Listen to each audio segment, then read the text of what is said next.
Watching from a distance, a Mexican officer muttered darkly, "God is a Yankee."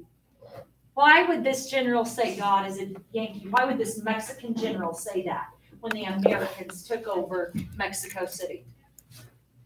Where did the Americans come from? Yes. Great. Northeastern area, right? The Northeast. What did they call a lot of those people that lived up there? The Yankees. So he's saying God must be a Yankee because who took over Mexico at that point? Mexico City. The Americans. Would they remain in control of Mexico City forever? The Americans? No, we don't have Mexico City today. I wonder, Yes. sorry, I don't mean to interrupt. You go for it. I wonder if at this point, at what point the word Yankee started being internationally used to That is a good refer question. to Americans in general. Yeah. Because at this point, like, I know now, I've got friends who are from Australia, friends who are from England, and they call all Americans Yanks. Wow, boy, Southerners would not like that, would they, in today's world? They still don't like that. No, they probably wouldn't, but that they refer to Americans as Yankees, as Yanks. Interesting. So I wonder at what point that started. I do not know the answer. We should look this up. So yeah, you answer number 6. Which one was the no-nonsense guy that was known as Old Rough and Ready? And which one was known as Fuss and Feathers? Moving on. What question are we on? What question are we on? What's the question? What belonging states were added to the U.S. Treaty of Guadalupe. Guadalupe, Hidalgo, in 1848 question. Here we go. This one has a visual. What's the first thing you do whenever I put a map in class last year? You should know that. Raise your hand. Look, you read the little thing on the bottom left. What's the first thing you do whenever I lay a map in front of you, Mike Al? You read The title. Thank you, Mike Al. Mexican secession. Secession is whenever you. Session, not secession. Sorry. Session. Session is whenever you pull out. You break away. Tell me. Secession is breaking away. Session is being added, I believe. Hold on. No, session is something that is given up.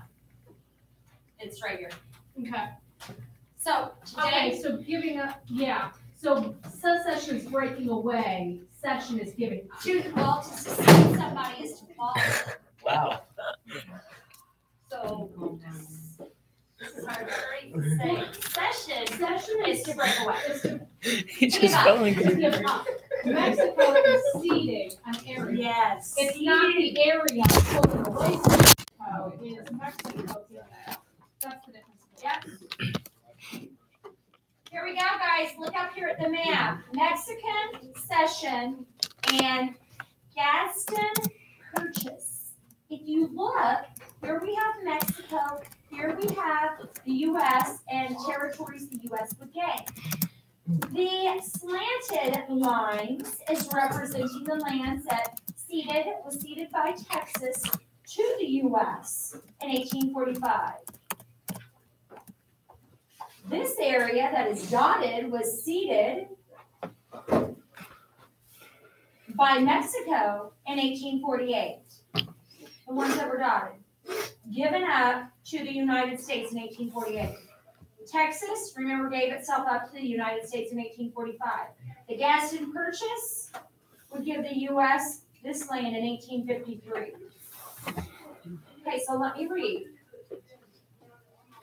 Your question says, which of the following states was added to the U.S. in the Treaty of Gadsden?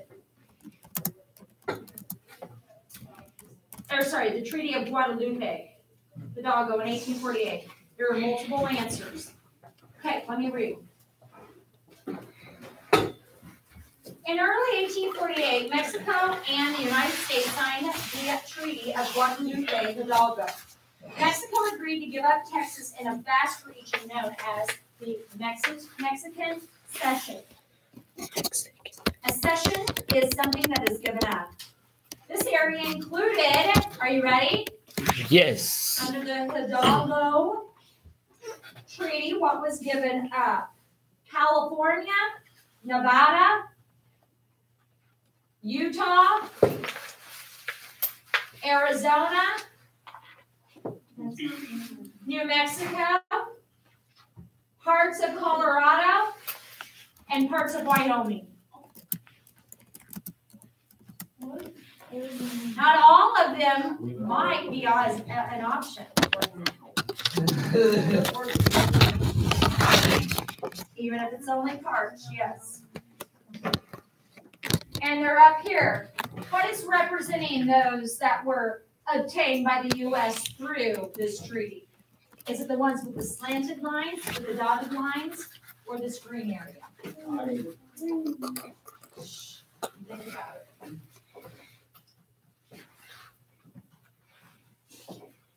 What's the next question? In 1848, there was a few U.S. senators that opposed this treaty. Why? Let's read.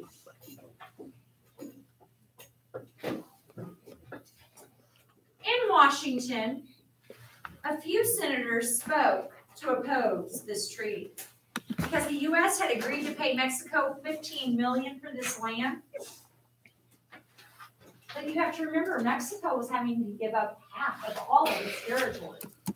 Only $15 million. Some argue that the United States had no right. Some of these senators said they had no right to any Mexican territory other than Texas, because the Mexican-American War had been unjust, and the treaty was even more unjust than the war. These senators said New Mexico and California together were not worth $1, so we should just return them to Mexico. We didn't even need them. Need California. Now that would later be totally disproven. At this time, they didn't know about the gold. But some senators said what the U.S. is doing is unjust. This treaty is unjust. The war was unjust. And some of that land we don't even need, like California. Other senators opposed the treaty because they wanted even more land. They didn't believe that the treaty was good enough. And they believed that the Mexican cession should include a large part of northern Mexico as well. So they wanted even more. To most senators, however, the Mexican cession was a manifest destiny, a dream come true. The Senate ratified the treaty by a vote of 38-14. So Mexico ended up losing half of what it had previously owned.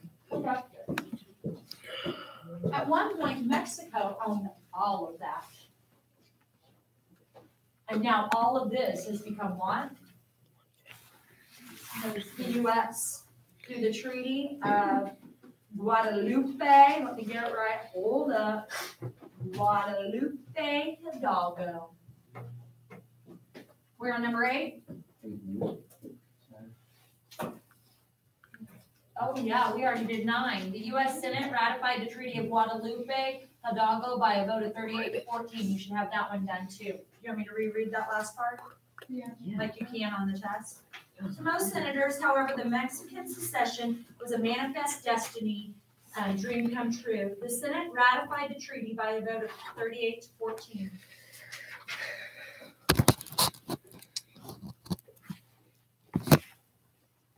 Okay, so they approved it. Yeah, ratified, they approved it. Number 10, a purchase was made in 1853 that added